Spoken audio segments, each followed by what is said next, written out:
I'm Carol, and I'm the founder and director of the all-night Café in Camberley. My name is Ash. I'm Carly, I'm one of the cafe managers. I've been here for 4 years now. It's interesting because today is our 4th anniversary, so we started on the 3rd of November 2015. I had a family of my own and things like that. And much like I think a lot of the people in here, things go pear-shaped when you least expect it. There's a possibility we may have to find a new home. Where are they going to go? Because there isn't another project around this area that provides a 7-night-a-week service for free. You know, when you say go above and beyond, I think Carol and her team kind of supersede that. Our motto is no one should be hungry and no one should be homeless.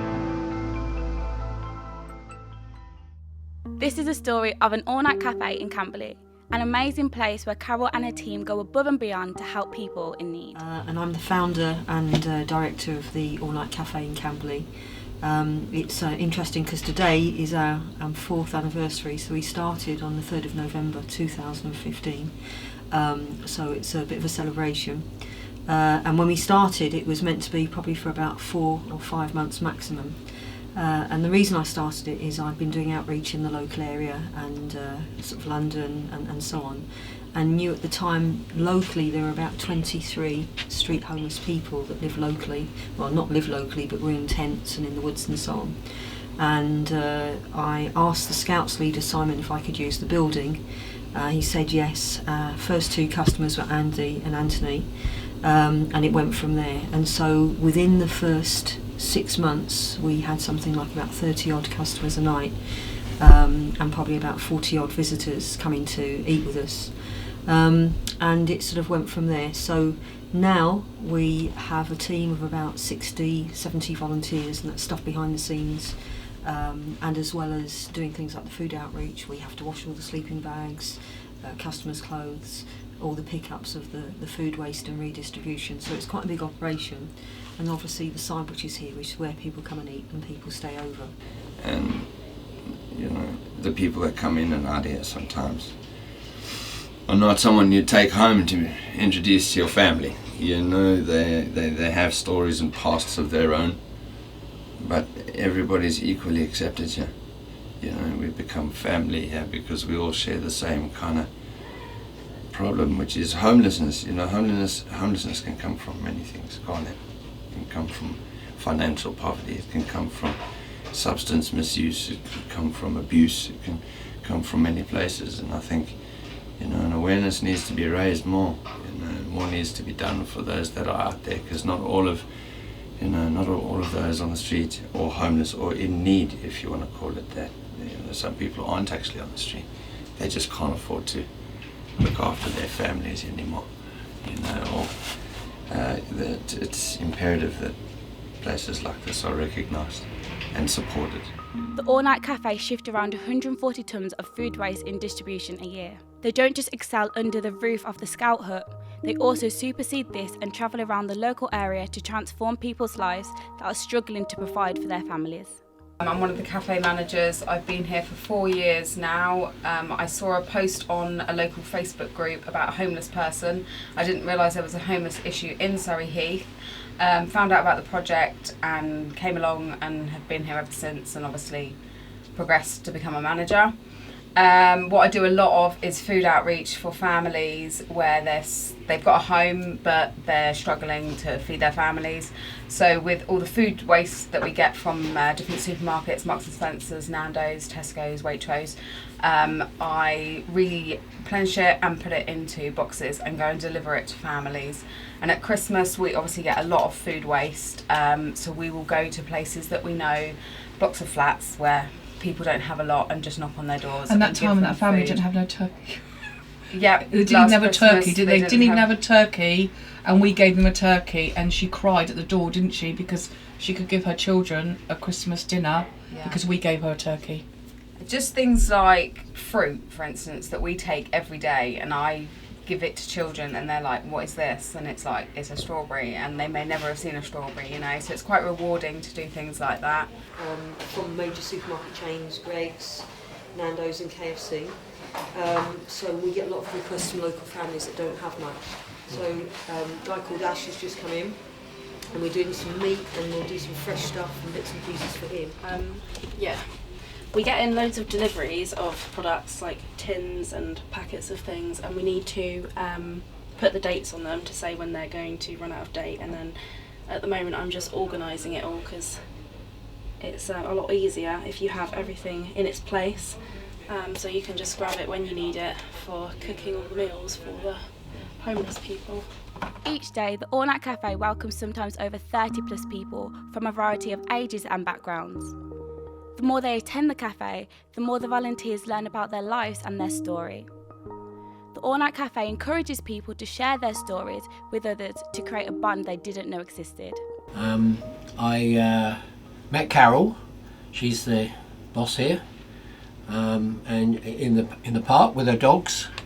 And I was playing the guitar, a bit of a busker, I suppose. Well, praising the Lord on the guitar, and she said, "Oh, hello, what are you doing?" So I just told her what I was doing.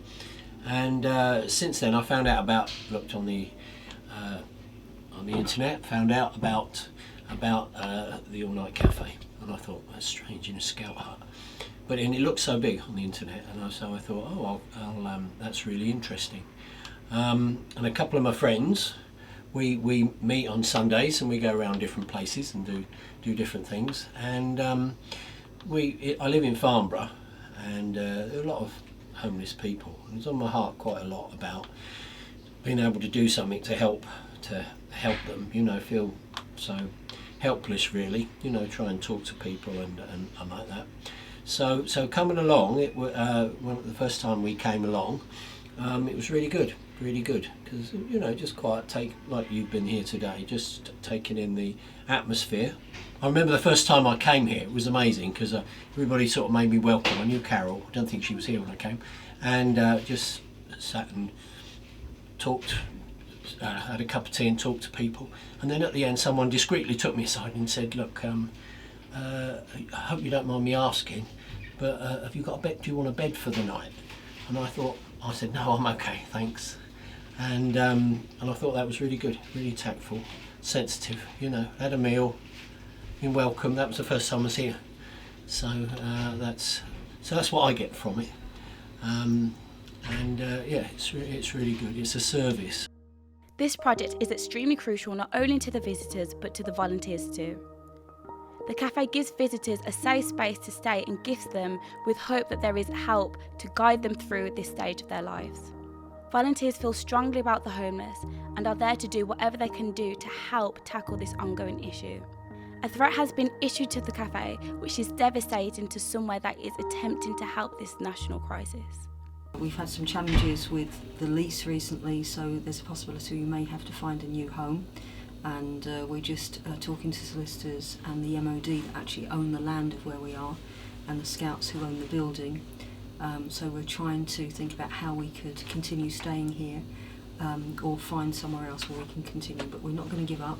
If the All Night Cafe was to be closed down, because obviously we are under threat of that, my concern is that you're going to have, I feed about 20 people a night, you're going to have them in street doorways, cold, wet, Crime rate. Getting ill, where are they going to go? Because there isn't another project around this area that provides a 7-night-a-week service for free.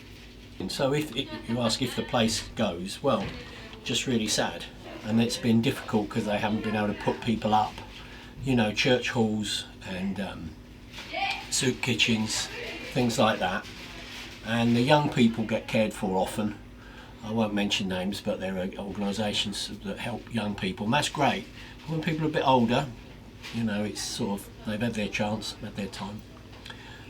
So here it's really good, and just pray that the place carries on. Some visitors arrive at the cafe at the lowest points in their lives, sometimes escorted in by the local authority. However, the cafe welcomes in anyone who needs help, which places the visitor on the road to recovery.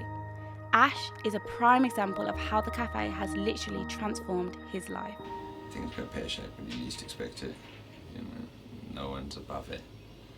And I was hit with a couple of personal things that happened that forced me onto the street. being on the street.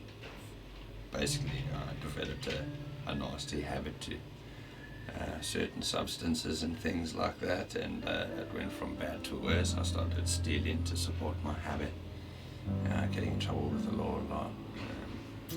It just went from 15 stone to less than 10 stone. I was emaciated, couldn't walk, I was in and out of jail cells and things like that.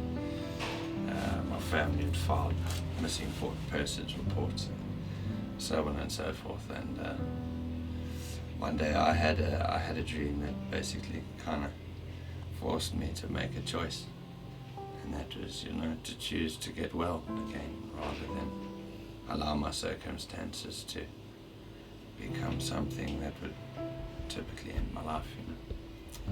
So I made that decision, and my brother came and fetched me, found me. I was up in a place called Bedford, and didn't recognise me. Nearly drove straight past me. That's how much I'd changed. And got in the car. I was obviously off my face at the time, and pretty much woke up with him trying to find a shelter for me. And we stumbled across the all-night cafe. It was closed down here in Camberley because my children are situated in Berkshire, in Sandhurst, and so it made sense to have me down here. And we found the all-night cafe. I came in. They carried me in, actually. And over a period of 6 weeks, I detoxed myself off stuff. I basically slowly got better. I think there's a beauty in it. I love it because no one gets paid. Everyone turns up because they love doing what they do. I'm very privileged because of the team. We've got some great people that have been here since the beginning. And just when you get tired, because it is tiring doing nights and doing 7 nights a week, there'll be someone that turns up, or an ambulance will bring somebody, or the police will bring somebody in need, and you realise the reason why we're doing it, and it's because our motto is no one should be hungry and no one should be homeless.